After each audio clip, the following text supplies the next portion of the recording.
The lawyer's pen felt like lead in Kenny Walsh's calloused hand. Around him, mahogany furniture gleamed under crystal chandeliers, a world away from the cramped apartment where his son lay fighting for breath. The contract was simple. Marry Charlotte Reed, care for her, ask no questions. They said she was unreachable, locked in silence and a wheelchair since the accident. They said her family was desperate. What they didn't say was why a wealthy dynasty would choose a widowed welder with nothing but debt and a sick child. Kenny's thumb traced the signature line as doubt clawed at his chest. But when he closed his eyes, he saw Caleb's fever-bright gaze, heard the doctor's quiet countdown. Some choices aren't really choices at all. He signed his name in rough, uneven letters, unaware that this desperate bargain would lead to something no contract could contain, and that sometimes the most broken souls recognize each other in ways the world never sees coming. The Reed estate rose like a fortress against the autumn sky, all stone and iron gates that seemed designed to keep the world at bay.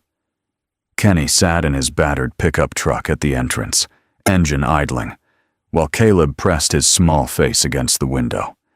The boy's breathing was labored, even with the oxygen tank beside him, but his eyes still held that spark of wonder Kenny fought daily to protect. "Is that where we're gonna live, Dad?" Caleb's voice was thin, barely above a whisper. Kenny's throat tightened. 3 months ago they'd been managing. Barely. He'd worked double shifts at the fabrication shop, picked up weekend jobs, stretched every dollar until it screamed. Then Caleb's cough turned into pneumonia. Pneumonia revealed the heart defect, and suddenly they were drowning in medical bills that multiplied faster than Kenny could weld. The surgery Caleb needed cost more than Kenny would earn in 5 years. Maybe 10. "Yeah, buddy, for a little while."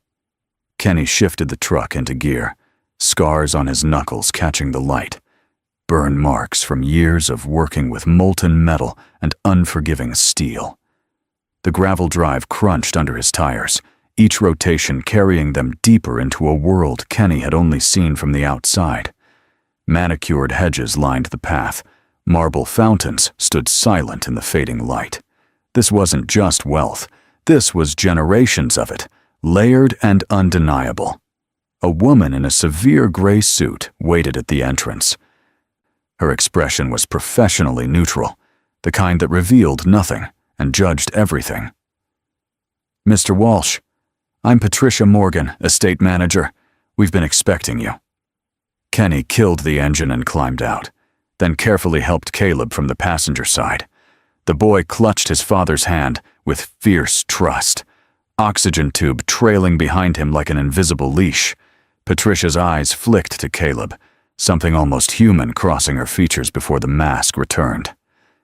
"The young master will have the guest room on the 2nd floor. Medical equipment has been arranged as specified." "He stays with me," Kenny said quietly. "That's not the arrangement." "Then there's no arrangement." Kenny's voice didn't rise, but iron ran through it. 5 years of single fatherhood had taught him which battles to fight. This was one of them. Patricia studied him for a long moment, then nodded. "Very well. I'll have the adjoining room prepared. This way." The interior matched the exterior, all cold elegance and untouched beauty. Their footsteps echoed on marble floors, past oil paintings of stern-faced ancestors who seemed to disapprove of Kenny's worn jeans and work boots. Caleb's breathing grew more labored with each stare, and Kenny scooped him up without breaking stride, ignoring the weight that seemed heavier every day. "Miss Reed is in the conservatory," Patricia said, leading them through a maze of corridors. "I should warn you, she doesn't speak. Hasn't since the accident 14 months ago. The doctors say there's no physical reason. She simply chooses not to." Kenny adjusted Caleb in his arms. "What happened to her?" "That's not my story to tell."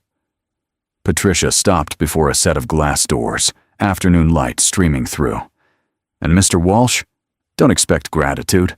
Miss Reed didn't want this arrangement any more than you did. She opened the doors and walked away, heels clicking on marble like a countdown. The conservatory was a garden trapped in glass, tropical plants creating a jungle of green against the dying autumn outside. In the center, framed by ferns and flowering vines, sat Charlotte Reed. The photos in the lawyer's office hadn't prepared him. They'd shown a vibrant woman at charity galas, all confident smiles and designer gowns. The person before him was a shadow of those images. Her dark hair hung limp around a face too pale, too thin. She sat motionless in a sleek wheelchair, staring at nothing with eyes that seemed to look through the world rather than at it. Kenny stood in the doorway, suddenly aware of how little he belonged here. Caleb stirred in his arms, then whispered, "Dad, is she sleeping?" The question broke something in the silence. Charlotte's eyes shifted, not to Kenny, but to the boy. For just a moment, her expression changed. Not quite interest, not quite pain. Something in between. "She's awake, bud." Kenny moved forward slowly, the way he approached injured animals. "Miss Reed, I'm Kenny Walsh. This is my son, Caleb.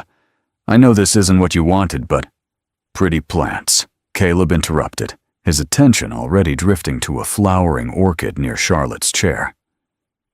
"Do they smell good?" Charlotte's gaze followed the boy as he reached toward the flower, with wonder untainted by the tubes and tanks that kept him alive. Her lips parted slightly, and for a heartbeat, Kenny thought she might speak, but she didn't. She just watched Caleb with an intensity that made Kenny's chest ache with recognition. That was the look of someone who'd forgotten what hope felt like. Kenny set Caleb down carefully, keeping one hand on his shoulder for balance. "The lawyer said you need someone to help with daily care, physical therapy, medications. I'm not a nurse, but I learned fast. And I—" He stopped, swallowing pride that tasted like rust. "I need the money they're paying, for Caleb's surgery. So I'll do whatever you need, and I won't ask questions you don't want to answer. That's the deal." Charlotte turned away. Facing the glass wall where autumn leaves drifted past like memories. That night, Kenny lay awake in the largest bedroom he'd ever occupied, listening to Caleb's breathing through the adjoining door. The Reed estate settled around them with creaks and whispers, the sounds of a house too big for the people inside it. His phone glowed with a message from his foreman at the fabrication shop. "Position's here when you're ready. Don't be a stranger." But Kenny couldn't afford to be anything else. Not now. Not until Caleb was safe. The first week passed in careful navigation. Patricia provided a schedule: medications at 8 and 6, physical therapy at 10, meals at specific times. And Kenny followed it with the precision he'd once used to weld pressure vessels. He learned Charlotte took her coffee black, refused breakfast, and stared at the conservatory plants for hours without moving. She never spoke, never acknowledged him beyond the bare minimum of cooperation required for her care. But Kenny noticed things. The way her jaw tightened when her younger brother Trevor visited, all hollow sympathy and wandering attention. The slight relaxation in her shoulders when Caleb sat nearby, babbling about trucks and clouds and whatever else filled his 7-year-old mind. The nights Kenny heard movement from her room, the soft whir of her wheelchair, the muted sounds that might have been crying. He didn't pry. He'd signed a contract, not a confession. But on the 8th day, something changed. Kenny was helping Charlotte with her physical therapy, passive exercises the specialist had prescribed, moving her legs through ranges of motion while she stared at nothing. Caleb sat on the mat beside them, building towers from foam blocks and knocking them down with breathless laughter. "Dad, look! I made it taller than yesterday!" The tower swayed, blocks balanced in defiant architecture. "That's great, bud. Careful now." The tower fell. Blocks scattered, and Caleb's laughter turned into coughing that seized his small body like a vice. Kenny abandoned Charlotte's leg mid-motion, gathering his son as the cough deepened, pulling oxygen from lungs that couldn't hold enough. Breathe, Caleb. Slow. That's it. In through your nose. Kenny's voice was steady, even as his heart hammered. He'd done this 100 times, 1,000. But it never got easier, watching his son fight for air. The coughing subsided. Caleb slumped against his father's chest, exhausted. Sorry, Dad. Nothing to be sorry for, buddy. You're doing great. Kenny kissed the top of his head, blinking hard. When he looked up, Charlotte was watching them, really watching, for the first time since he'd arrived. Her expression was raw, stripped of the careful blankness she usually wore. In her eyes, Kenny saw recognition, the understanding of someone who knew what it meant to fight a body that wouldn't cooperate, to feel trapped inside yourself while the world moved on. Their gazes held. Something passed between them that had no words, an acknowledgement of parallel sufferings, different prisons. Then Charlotte looked away, jaw tight, and the moment ended. But Kenny had seen it, the person still living behind those empty eyes. The autumn deepened into the kind of cold that crept through walls and settled in bones. Kenny woke early, before the sun, and found Charlotte already awake in the conservatory. She did this often, escaped to the glass room before dawn, as if darkness was easier than facing another day. He didn't announce himself, just started preparing her morning medication in the adjoining kitchen. Through the doorway, he watched her stare at the dying plants, the ones the gardener hadn't gotten to yet. Brown leaves curled against green, death and life intertwined. My wife used to say plants are like people, Kenny said quietly, not looking at her. Some need lots of light, some need to be left alone, but they all need someone to notice when they're struggling. He set down the pill organizer harder than intended. Caleb's mom died when he was 2. Aneurysm, just gone, between one breath and the next. He didn't know why he was telling her this. The contract didn't require sharing, but something about the pre-dawn silence made secrets feel less heavy. The first year, I forgot to water every plant she'd loved, killed them all through neglect. Not because I didn't care, but because I couldn't, his voice caught. I couldn't look at them without seeing her hands in the soil, and it hurt too much. So I let them die rather than feel that. Kenny finally turned. Charlotte was looking at him now, really looking, and he wondered if she understood what he wasn't saying. That sometimes giving up feels like the only option when breathing hurts. That choosing silence can feel like survival. But Caleb noticed. Kenny continued, softer now. He was 3, barely talking. But he noticed. Started trying to water them himself, making more mess than progress. And I realized he swallowed. I realized I had to choose. Keep grieving what was gone, or tend what was still here. He brought Charlotte her medication, held out the small cup of pills. She took them mechanically, swallowed without water like she'd been doing this routine forever. I'm not saying you have to talk, Kenny said, or smile, or pretend everything's okay. That's not my business. But I see you in those plants, Miss Reed, the one still holding on, and I think maybe you're waiting for someone to notice you're struggling. Charlotte's hand trembled, pills rattling in the empty cup. I'm noticing, Kenny said simply. Then he walked away, leaving her with the dying plants and whatever ghosts haunted her mornings.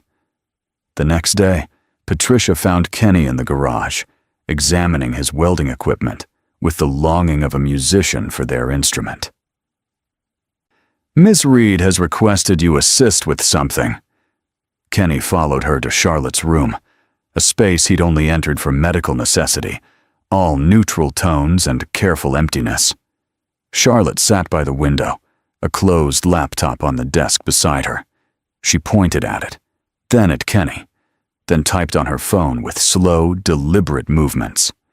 The automated voice read, I want to see the conservatory plants database.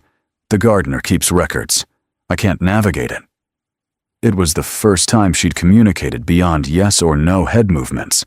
Kenny felt like he'd witnessed something significant, though he couldn't say what. Sure, I'm not great with computers, but I can try. He pulled up a chair, careful to maintain distance, and opened the laptop. The database was complex, full of Latin names and care schedules, watering frequencies, and light requirements. Charlotte's fingers moved to the keyboard, typing with surprising speed. The voice read, "Show me the dying ones." Kenny filtered the list. A dozen plants appeared, all marked with red flags indicating distress. Charlotte studied each entry with fierce concentration, then began typing instructions. The voice translated her commands. This one needs acidic soil. This needs more shade. This is root-bound and needs replanting. You know about plants? Kenny asked, surprised. Charlotte's expression flickered. Something that might have been pride, or pain, or both. She typed, I studied botany. Before. Before the accident. Before the wheelchair. Before the silence. A whole life compressed into one word. Want me to tell the gardener? Kenny asked. Charlotte shook her head. Typed again. I'll tell him. You'll translate. And so began an unexpected routine. Each morning, Charlotte reviewed the plant database, made her notes, and Kenny followed her through the conservatory while she pointed, and he relayed her instructions to the bewildered gardener. She couldn't walk, couldn't speak, but she could direct. She could care for something other than her own suffering. The dying plants began to recover. Caleb noticed, of course. Children always did. Aunt Charlie's fixing them, he announced one afternoon, using the nickname he'd given her without permission.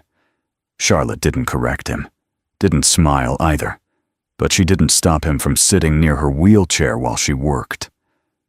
Can you fix me too? Caleb asked, with the brutal honesty of childhood. Charlotte went very still. Then, slowly, she reached out and placed one hand on his small shoulder. The gesture was brief, awkward, but unmistakable. Kenny watched his son lean into that touch like a plant towards sunlight. That night, Kenny found Charlotte crying in the conservatory. Not the silent tears he sometimes glimpsed, but real sobs that shook her thin frame. He should have left, should have respected her privacy. But something in those cries sounded like drowning. He knelt beside her wheelchair, not touching, just present. What happened to you? He asked quietly. Charlotte's hands flew to her phone, typing through tears. But she stopped, deleted whatever she'd written, started again. Stopped. Finally, she just shook her head. Okay, Kenny said. You don't have to tell me. But someone hurt you, didn't they? Not just the accident. Something else. Her sob caught in her throat. Confirmation. I can't fix what happened, Kenny continued. Can't change the past, or make your legs work, or give you back whatever you lost. But I can tell you something I learned when Caleb got sick. He waited until she looked at him. The people who love you don't need you to be okay. They need you to be honest. And hiding behind silence because you're scared to be a burden. That's not protection. That's prison. Charlotte stared at him with red-rimmed eyes, mascara tracking down her pale face, the most color he'd seen on her in weeks. You're not broken, Kenny said. You're hurt. There's a difference. He stood to leave, but Charlotte grabbed his wrist. Her grip was weak, her hand cold, but the desperation in it stopped him solid. She pulled out her phone. Typed with shaking fingers. Don't go. Please.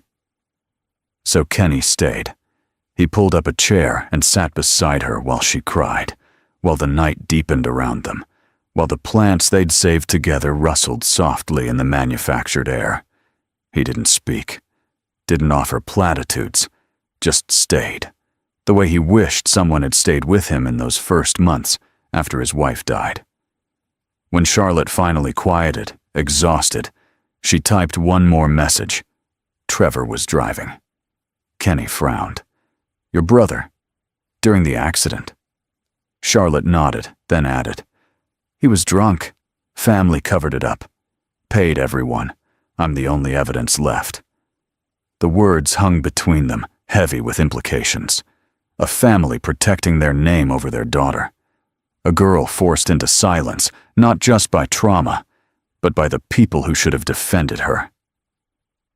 That's why you don't talk, Kenny said slowly, because the truth is worth too much.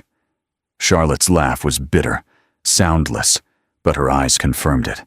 She typed, if I testify, I destroy them. If I stay quiet, I destroy myself. So I chose neither. Just this. She gestured at her wheelchair, her body, the conservatory prison she'd built from glass and green things. Kenny thought about Caleb, about the lengths he'd go to protect his son, about how love could become complicity, how families could smother the very people they claimed to cherish. What do you want? He asked. Charlotte's fingers hovered over her phone. The question seemed to stun her, as if no one had asked it in a very long time. Finally, she typed, I don't know anymore. Then maybe we start there, Kenny said. Figure out what you want, not what they want, or what you think you should want. You. Charlotte saved the message, staring at that single word on her screen. You. As if she'd forgotten such a person existed. The confession changed something between them. Not everything. Charlotte still didn't speak aloud, still spent hours staring at nothing. But a wall had cracked. She began asking Kenny questions through her phone, small ones at first. Where did he grow up? What made him become a welder?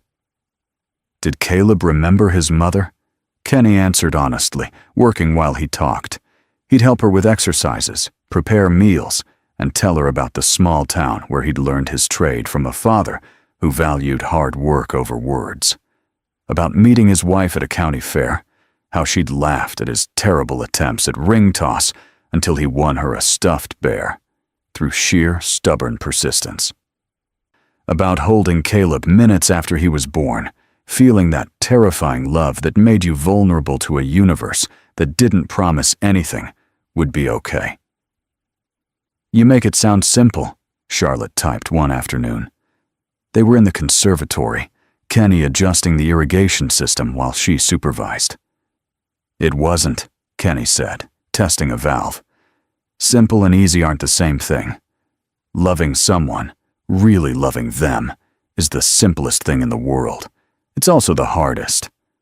Charlotte watched him work, his movements efficient and sure. You loved your wife that way.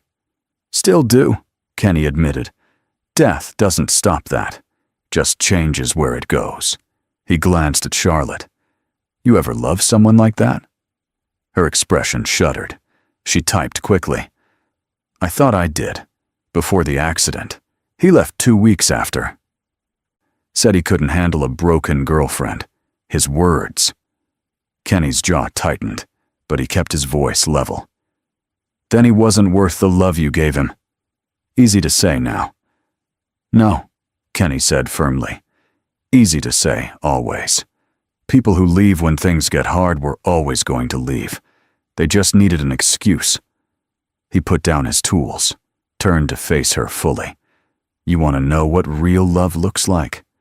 It's Caleb waking up at 2 a.m, scared and sick, and me sitting with him until dawn even though I have work at 6. It's choosing to stay when staying is the hardest thing in the world. Everything else is just practice. Charlotte stared at him, something raw and hungry in her expression. No one's ever stayed for me. I'm here, Kenny said simply. You're paid to be here. Money's why I signed the contract. It's not why I'm still sitting here talking to you when I could be working. He held her gaze. You're not broken, Charlotte. You're just surrounded by people who don't know the difference between broken and wounded." She looked away, but not before Kenny saw tears well up. Her hands moved to her phone, hesitated, then typed, "What if I can't get better? What if this is all I am now?" Kenny thought about Caleb's uncertain future, the surgery that might not work, the reality that some fights didn't have guaranteed victories. "Then we figure out how to make this life worth living," he said. "Not the life you had before, or the one you thought you'd have.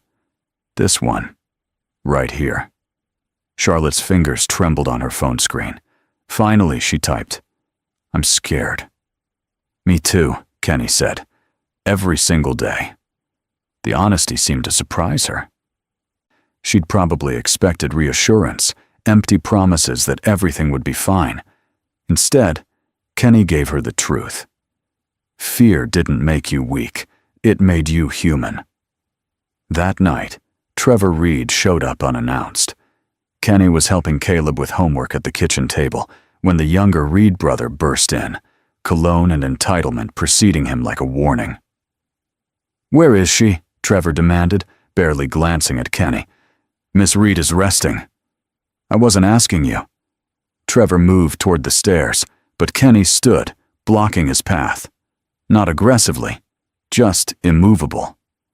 "She doesn't want visitors right now." Trevor's eyes narrowed. "I'm not a visitor. I'm family, and you're the help. So get out of my way before I call security." "Call them," Kenny said quietly. "But you're not going upstairs until Charlotte says you can." Something flickered in Trevor's expression. Surprise that someone dared oppose him, then calculation. "How much did she tell you?" "Enough." "Then you know this is family business. Private. And whatever sob story she fed you." "Stop." Kenny's voice could have cut steel. "I don't care about your excuses or your family's reputation. I care that Charlotte's finally starting to heal, and you showing up drunk at 8 o'clock on a Tuesday isn't helping." Trevor's face flushed. "I'm not." "You smell like a distillery," Kenny interrupted. "Same way you probably did the night you put your sister in that wheelchair. So no, you're not seeing her. Not tonight. Not like this." For a moment, Kenny thought Trevor might swing at him. Part of him almost wanted it. A clear enemy. A simple fight. But Trevor just sneered, all bravado with nothing behind it. "My father will hear about this." "I hope he does," Kenny said. "Maybe then someone in your family will actually protect her." Trevor left, slamming the door hard enough to rattle the chandelier. Caleb looked up from his homework, eyes wide. Was that the bad guy, Dad?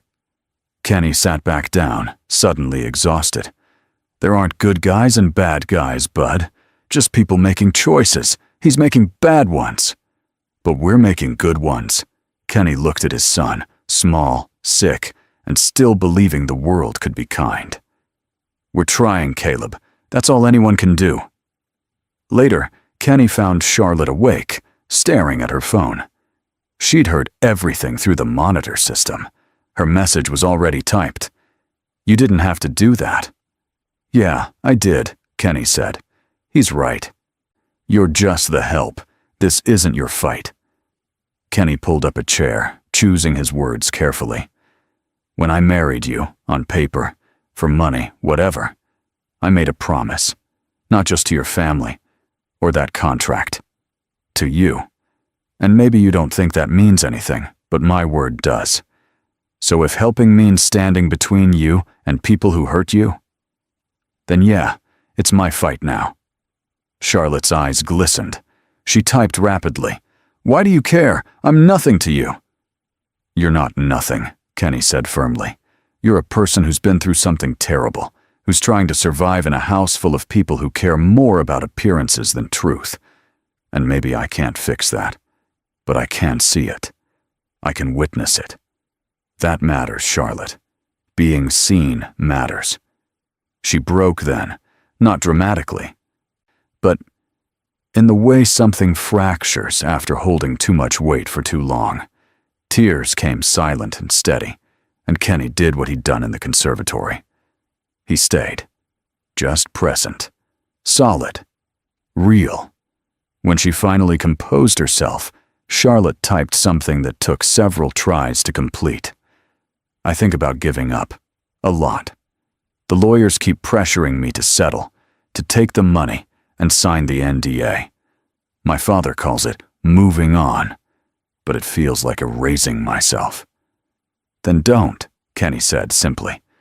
It's not that easy. No, but it's that simple. He leaned forward. Charlotte, you think you're choosing between destroying your family or destroying yourself. But there's a third option.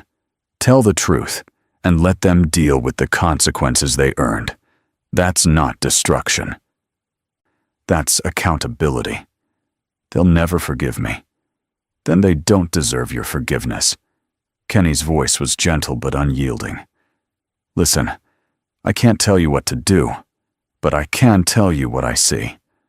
I see someone strong enough to survive something that would have broken most people.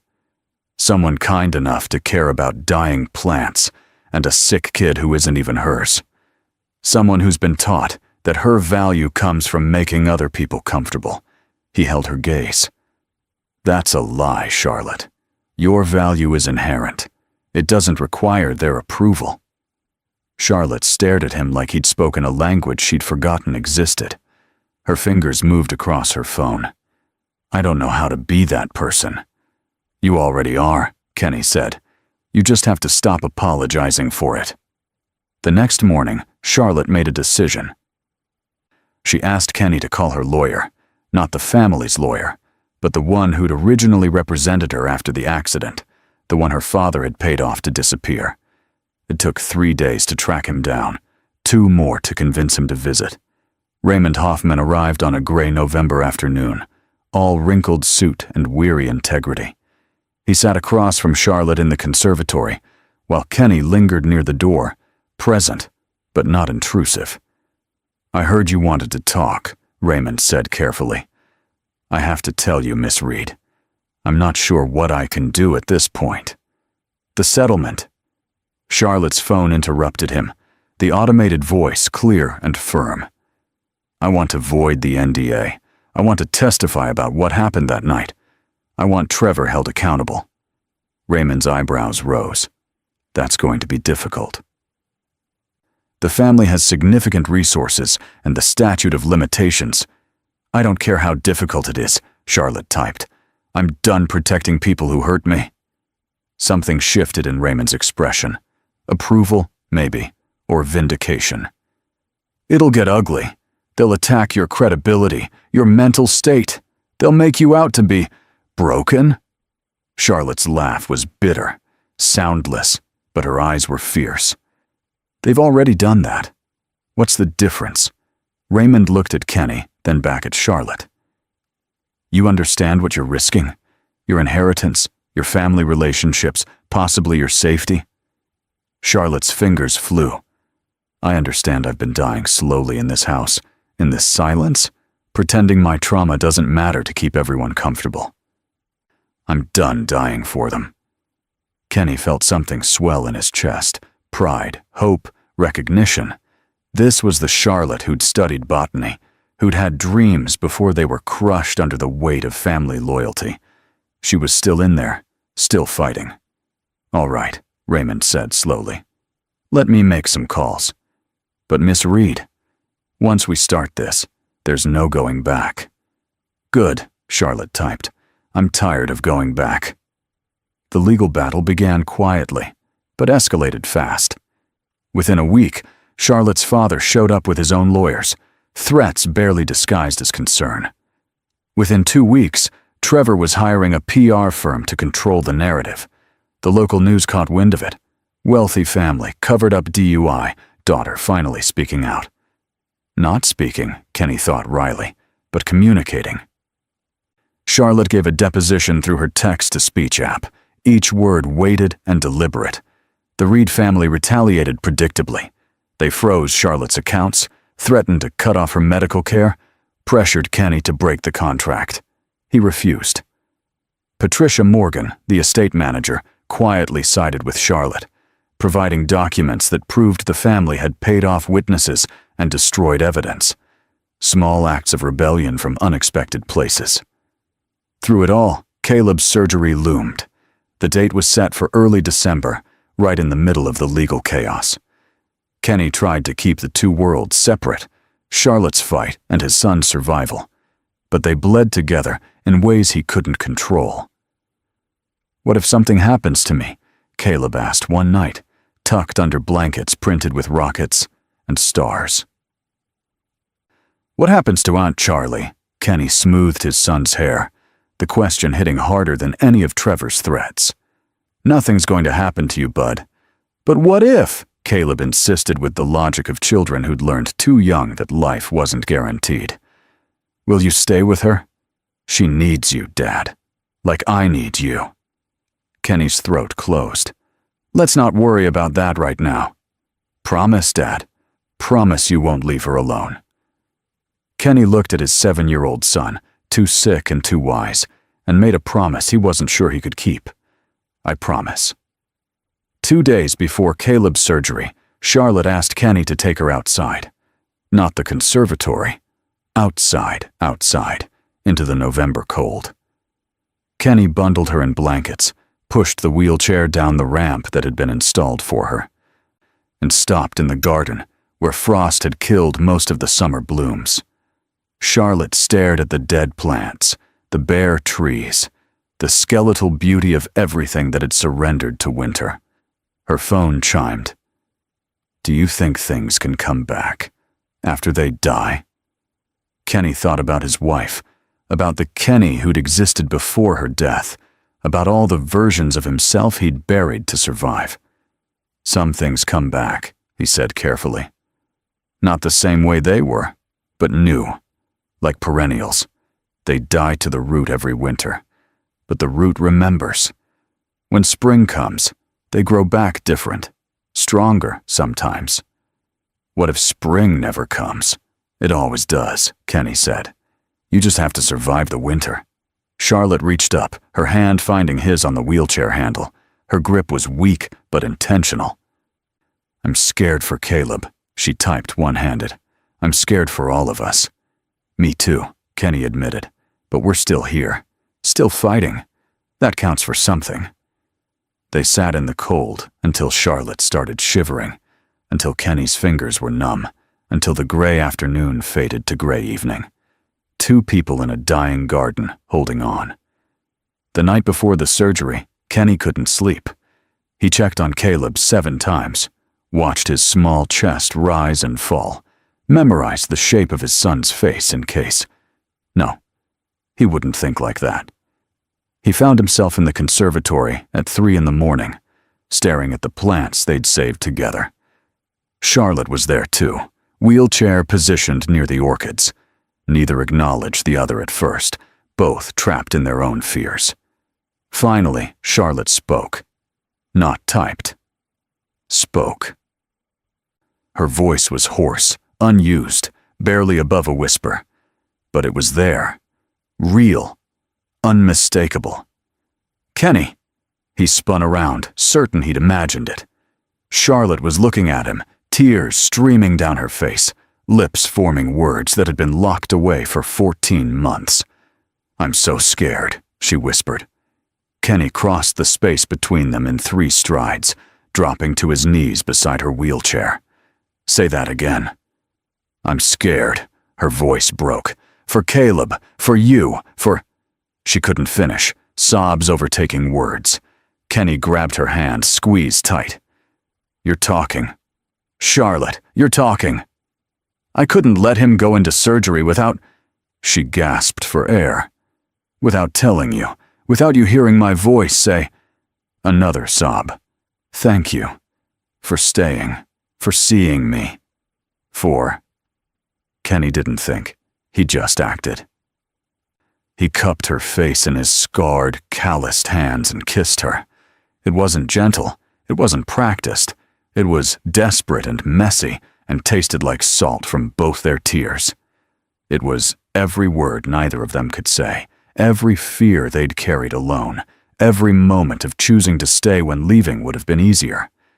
Charlotte gasped against his mouth, her hands coming up to grip his shirt with surprising strength. And then her legs moved. Not much, just a spasm, a jerk, the kind of involuntary movement she'd had before. But then her right foot shifted deliberately, pressing against the wheelchair footrest. Her left knee bent slightly. They broke apart, both staring down at her legs in shock. "Did you—" Kenny started. Charlotte tried again. Her toes curled inside her slippers. Her ankle flexed. Small movements, but conscious. Controlled. Impossible. "Oh my God," she breathed. "Oh my God, I can feel." They called the doctor at 3:15 in the morning. He arrived by 5, running tests with increasing excitement. The neurologist who declared Charlotte's paralysis irreversible now stuttered through explanations about neural pathways and trauma responses, about how extreme emotional breakthroughs could sometimes unlock connections the brain had shut down to protect itself. "It's rare," he kept saying, "exceptionally rare, but not unheard of. The accident didn't sever your spinal cord, Miss Reed. We knew that. Your paralysis was neurological, a kind of protective shutdown. And somehow, something tonight overrode that response. You're not healed, not fully, but you've regained partial function. With intensive physical therapy, I'll do whatever it takes," Charlotte said, her voice growing stronger with each word. Kenny stood apart, watching Charlotte surrounded by medical professionals, feeling the shift in the air. She was speaking, moving, becoming someone new while staying herself. It was beautiful and terrifying and— "Mr. Walsh," the doctor turned to him. "What happened tonight? What triggered this?" Kenny met Charlotte's eyes across the room. She smiled. Small, tentative, real. "She decided to stop hiding," Kenny said simply. The rest just followed. 6 hours later, Kenny sat in a different hospital waiting room while surgeons repaired his son's heart. Charlotte was beside him in her wheelchair, her hand gripping his so tightly their bones pressed together. "He's going to be okay," she whispered. Using her voice still seemed to surprise her, each word deliberate. "You don't know that," Kenny said. "No, but I believe it. There's a difference." She squeezed his hand. "You taught me that. That hope isn't about certainty. It's about choosing to believe in possibility, even when everything says you shouldn't." The surgery took 11 hours. 11 hours of coffee, and prayer, and pacing, of Charlotte whispering stories about plants to distract him, of Kenny holding her hand like it was the only solid thing in a tilting world. When the surgeon finally emerged, exhausted but smiling, Kenny couldn't breathe until he heard the words. "The repair was successful. Your son is stable. He's going to need time to heal, but his prognosis is excellent." Kenny collapsed into a chair, the relief so intense it felt like pain. Charlotte's arms came around him, weak, shaking, but there, holding him while he shook apart, whispering, "He's okay. He's okay.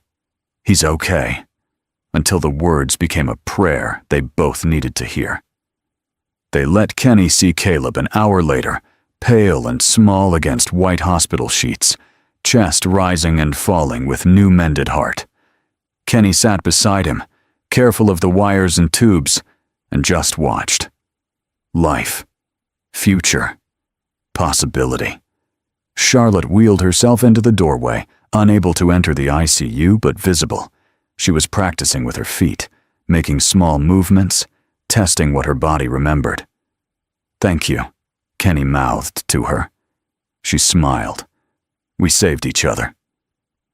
The legal proceedings against Trevor took 4 months. Charlotte testified in her new voice, steady and clear, while her family sat stone-faced in the courtroom. Patricia Morgan testified too, bringing years of documentation the Reeds thought had been destroyed. The judge ruled in Charlotte's favor. Trevor lost his license, faced probation and community service, and the Reed family had to pay restitution to other victims they'd silenced. It wasn't complete justice. Trevor's money and connections insulated him from real consequences. But Charlotte's voice was on record now, her truth undeniable. The Reed family tried to make amends, her father offering to restore her inheritance, her mother pleading for reconciliation. Charlotte declined it all. "I don't need their money," she told Kenny. They were in the conservatory, always the conservatory, the place where broken things learn to grow again. "I need to know who I am without it." Physical therapy consumed Charlotte's days. She worked with a ferocity that awed her therapists, pushing through pain that would have stopped most people. Kenny was there for every session, spotting her during parallel bar exercises, catching her when her legs gave out, celebrating every inch of progress. 4 months after that first movement, Charlotte took 3 steps unaided. 6 months, she could walk the length of the physical therapy room. 8 months, she climbed the stairs to her bedroom under her own power and cried at the top. Caleb recovered faster than the doctors predicted, his incision healing clean and straight. He started 2nd grade late, but caught up quickly, his breathing finally easy, his energy boundless. He asked about Charlotte constantly, when she was coming home from therapy, if she could see his science project, whether she still liked the plants they'd saved together. "She's not going anywhere, bud," Kenny assured him. "Good," Caleb said seriously. "Because we're a family now, right?" Kenny didn't know how to answer that. The contract had expired months ago, its terms fulfilled. He and Caleb had moved back to their small apartment, Charlotte to a smaller house she bought on the outskirts of town, away from the Reed estate, away from the memories. But they still saw each other. Daily at first, then with the easy frequency of people who'd become essential to each other's lives. One evening in late spring, Charlotte invited them to dinner at her new place. It was modest by Reed standards, a 2-bedroom craftsman with a garden she was building herself. Kenny helped her plant tomatoes, while Caleb chased fireflies in the deepening dusk, his laughter bright and untroubled. "I started classes again," Charlotte said, pressing soil around a seedling. "Online for now. But I'm finishing my degree, botany with a focus on rehabilitation gardens." "That's great," Kenny said, meaning it. "I've been thinking about starting a program. Gardens for people recovering from trauma, physical or emotional. A place where broken things can learn they're not broken, just growing differently." She looked up at him. "I'd need a builder, someone good with their hands, someone who understands that healing isn't pretty or easy." Kenny's throat tightened. "Charlotte, I'm not asking you to save me," she said quickly. "I don't need saving. But I think—" She struggled for words, this woman who'd learned to speak again. "I think we work better together. You and Caleb and me.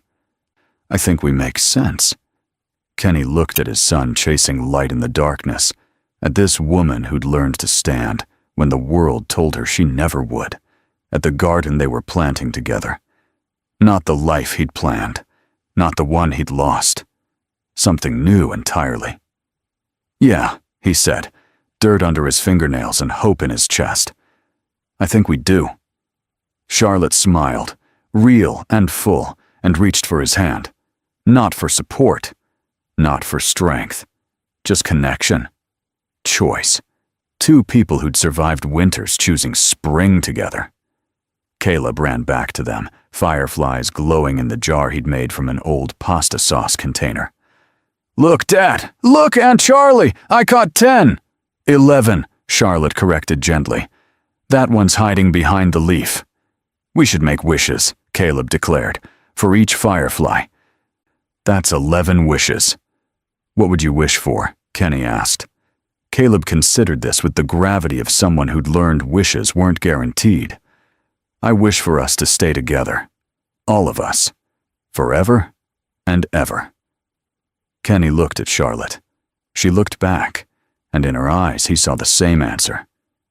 "Done," Charlotte whispered. They sat in the garden as night fully arrived, fireflies dancing in glass and freedom both, watching impossible things glow in the darkness. Three people who'd learned the hard way that love wasn't about perfection. It was about showing up when everything hurt, about standing, literally, metaphorically, when you'd forgotten how.